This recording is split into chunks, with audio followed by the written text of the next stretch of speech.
बारिश तेज हो रही थी। मैं ऑफिस से लेट निकला था। छाता भूल आया था, इसलिए पूरी तरह भीग चुका था। सड़क सुनसान थी, सिर्फ बारिश की आवाज और मेरे जूतों की छप छप। तभी दूर एक लड़की खड़ी दिखी। सफेद कुर्ती, गीले बाल लहरों की तरह बिखरे हुए, हाथ में छाता भी था, पर वो उसे बंद करके भीगने दे रही थी, जैसे उसे बारिश से कोई शिकायत ही नहीं। मैं पास गया। छाता है आपके पास, फिर भी भीग रही हैं? वो मुस्कुराई। उसकी मुस्कुराहट में कुछ ऐसा था कि मेरी सारी थकान उड़ गई। बारिश को छूने का मन था आज, पहली बार इतनी देर तक। मैंने अपना जैकेट उतारा और उसके सिर पर डाल दिया। वो हंसी। आप भी तो भीग रहे हैं। कोई बात नहीं, आज मुझे भी बारिश अच्छी लग रही है। हम दोनों बिना कुछ सोचे एक ही छाते के नीचे आ गए। उसका कंधा मेरे कंधे से टच हो रहा था। बूंदें उसके गालों पर लुढ़क रही थीं। मैं देखता ही रह गया। मैं रिया। उसने हाथ आगे बढ़ाया। आदित्य। मैंने उसका हाथ थामा। ठंडा था, पर उसकी उंगलियां मेरी उंगलियों में फंस गईं। हम चलते चलते एक छोटे से पार्क में पहुंचे। बेंच पर बैठ गए। बारिश अब भी नहीं रुक रही थी। वो बोली, जानते हैं, मैं बचपन से बारिश में भीगना चाहती थी। मम्मी मना करती थीं। आज पहली बार किसी ने मुझे रोका नहीं।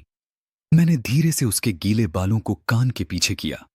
वो शर्माई नहीं, बस देखती रही। फिर उसने अपना सिर मेरे कंधे पर रख दिया। आदित्य, आज मुझे बहुत सुकून लग रहा है। मैंने उसका हाथ और कसकर पकड़ लिया। रिया, मुझे लग रहा है जैसे मैं सालों से तुम्हें जानता हूं। बारिश धीमी हो गई थी, सिर्फ बूंदें टपक रही थीं। मैंने उसका चेहरा अपने हाथों में लिया। उसकी आंखें बंद थीं। मैंने बहुत धीरे से उसके होंठों को अपने होंठों से छुआ। वो हिली नहीं, बस उसने मेरे होंठों को और करीब खींच लिया।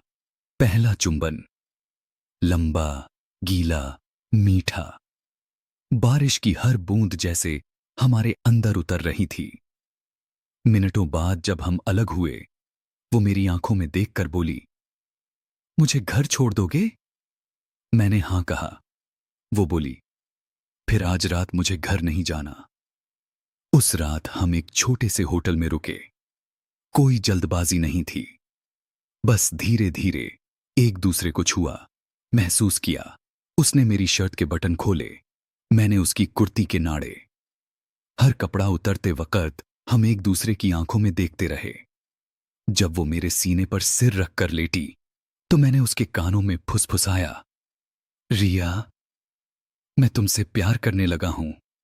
वो मुस्कुराई, मेरे होंठों पर उंगली रखी और बोली, शशश, आज सिर्फ महसूस करो, बोलने की जरूरत नहीं। फिर हम एक दूसरे में पूरी तरह खो गए। धीरे धीरे, प्यार से, बारिश की लय में। वो रात आज भी मेरी आंखों में बरसती है। अगर ये कहानी तुम्हें पसंद आई तो बोलो, दूसरी कहानी सुनाऊं?